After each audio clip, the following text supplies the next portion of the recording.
if you want to get better experiences, you come to my Patreon series. We've got videos being uploaded every single day. We've got a new video today, defensive positioning, an hour-long video with analysis on how to actually position your player. And of course, we even got some left stick dribbling analysis from pro players, one from Impact, but link will be down below in the description. Now let's go straight into the video. So of course, I wanted to go over this one. I mentioned it briefly yesterday, it's not the 4-2, it's not the 4-4-1-1, but it's rather the sister formation, the 4-2-3-1, second variation. Now, the issue that I mentioned yesterday is that 4-4-1-1, it's a very good formation, but you have to be good at the game. If you're watching this and maybe you're not an elite player, maybe you're watching this in Division 5, Division 4, you will struggle with this formation. So I wanted to show you the sister formation, and I wanted to give you the full tactics and instructions. It will be on my website, use the code.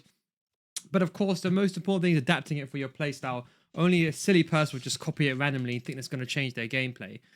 So, first of all, advanced for the striker is completely fine. People playing Claudina Pina here, you know she's still effective. Actually, her price has risen very much, about 50k. But she's a very good card. Now, the cam. Because you have CDMs. See, in the 4-4-1-1, you don't have those CDMs. So I feel like you got to be a bit more mindful with this cam. But I think you can go ahead with a Shadow Strike here. You can be more attacking. The thing is with a 4-4-1-1, this play, you want that to be making runs beyond the striker. The way I like to look at this formation completely, unless I had to totally describe this for you, is that you have an attacking outlet from one, the defensive player, which I'll come on to in a second, the wingers, and then you have the player in the middle. I would recommend Shadow Striker. You have the two defenders to help you out. The most important thing is don't play no sort of KDB or Bruno Fernandes play here. Think of this player like a second striker. Someone like Bon Mati would fare very well here. Someone like Marmouche on the cheaper end. Someone like a Jose. Someone that's cheap, that's got good pace, and that can shoot. You do not want to use someone that's slow here. Ideally, someone's got incisive pass, technical playstyle plus, or technical playstyle.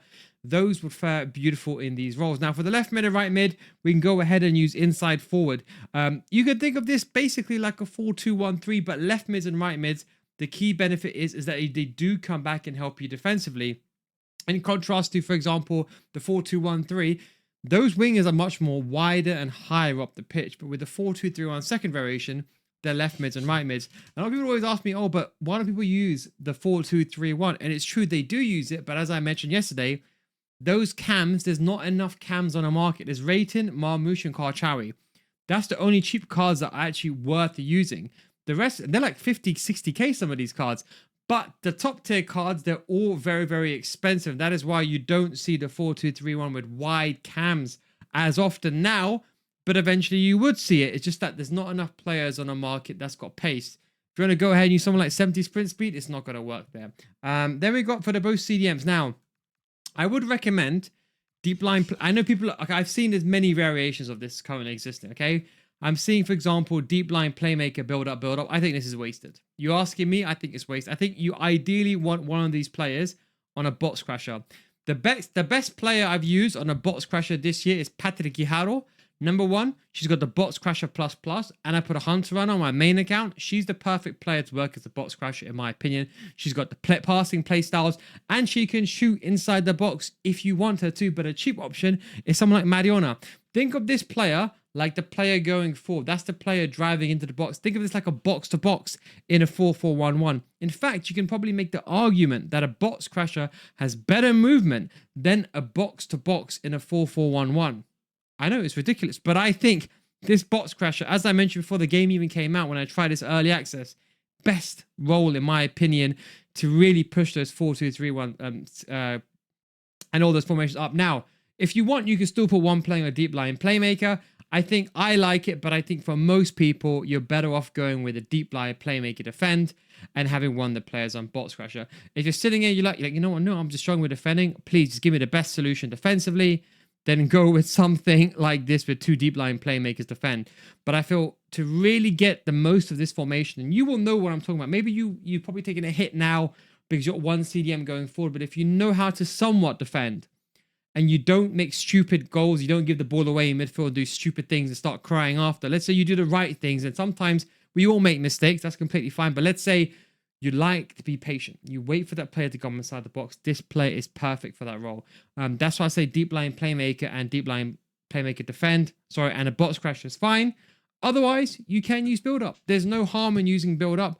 I just say use deep line playmaker defend because they sit deeper. So when you have the ball, let's say if you was to make a mistake, because we all make, sometimes I make a bad pass as well and I lose the ball with like in a CDM, at least in the attacking phase, when you have the ball, the CDM sits deeper. Thus, it's easier for you to attack. You see with something like a build up, they sit higher. So if you lose the ball, there's a chance you can get broken in between the gap between your CDMs and your back lines. That's why I want your CDM to sit deeper so you're a bit more secure defensively. Do you see what I'm saying? For the defenders defend, you can lead them on defender defend. That's completely fine. Again, by now you should be using high sprint speed players here or jockey playstyle plus like a Kunde. I'm using Germ on a cheap. Don't use Germ. She's probably a bit too short, but I'm just testing some things out. But if you're really struggling, you consider her. Goalkeeper, you can use sweeper keeper. Now left back and right back. Now this will truly come down to your ability. If you really don't know what you're doing and you don't use your fullbacks at all, I would say use fullback defend. Because I personally feel like you've already got one CDM join the attack going forward. Do you need your left back and right back? Back in the day when you had two CDMs that used to sit back the entire time, unless you were triggering the L1 button manually, you had no one to help you. You just had the 4 players attacking. But now you have the 4 players plus the 5th player going forward as well. So in my opinion, I would just say go fullback defend. If you're struggling right now with defending, go with fullback and defend. Keep your defensive line in check.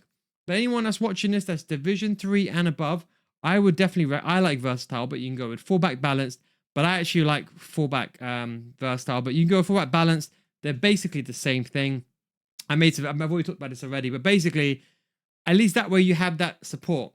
But again, if you struggle defensively, I'd rather you go on fullback defend and then you press the L1 button and you trigger those players manually yourself. I'd rather you make that trigger yourself. And that way you know when that player is going forward, at least with that, unlike fullback balance where they kind of go forward on their own.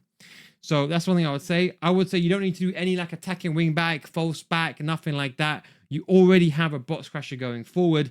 Just keep it simple. Maybe in the next elaborate video, I'll go over something like that. Now, the most important thing, build-up style has to be counter.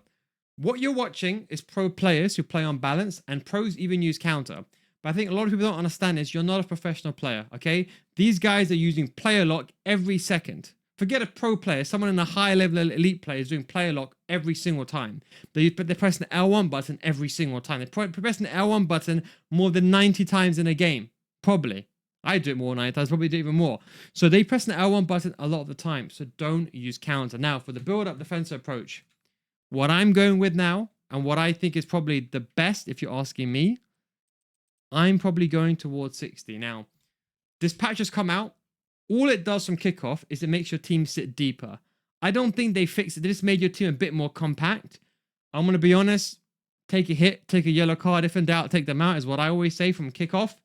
But I think people are talking about this one depth. Oh, man, I really wouldn't go with it. I think you sit to... I think, look, this is my honest opinion. This is going to be contradictory to everything you heard. Everyone's talking about this one depth meta and this 10 depth meta. Look, my best advice is when you're up against a really good player, you're going to get caught in behind. Okay? And then when your team sinks to like a deep state and they sit really back, that's why Claudina Pina is very good, because when she's inside the box, she's got a 5-star weak foot, low driven, she can turn either side. And unfortunately to say, first time shots are still very effective. So this will make you lose even more.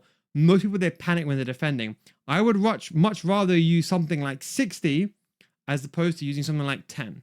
Okay? So I would rather you be higher up the pitch, and then you'd probably concede a bit less, and you get that little bit of AI pressure as well. If you're about it, you can use a high depth, but if you really don't know, I would say definitely use counter and then use about 60. If you're not sure, go with 45 and incrementally add this to your tactics and find out what suits for you.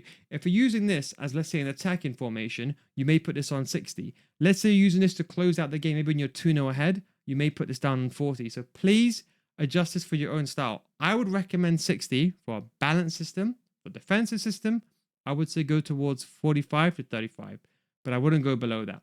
And that is basic tactics. You can literally just zoom in there. It's not 4-4-1-1. It's actually a 4-2-3-1 second variation. But you can zoom in over there as my screen has just changed and I can't even say anything temporarily. But yeah, you can just zoom in and copy that code. It's 8 capital Zulu, capital uniform, Mike, capital Delta, Sierra, 4 capital Charlie, capital Golf, for Papa Capital November. And don't forget as well, if you want to get better FC26, you come to my Patreon series.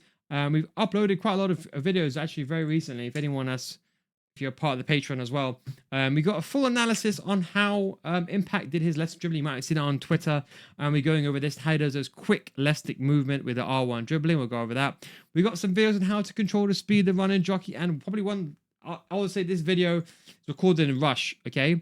But analysis video where we go with positioning and I explain to you how to position yourself with your defenders to reduce the likelihood of shots going in. And of course, we have all the other videos in the FC26 school. We don't just have that. We have other videos, how to defend, how to attack. We've got loads of other videos.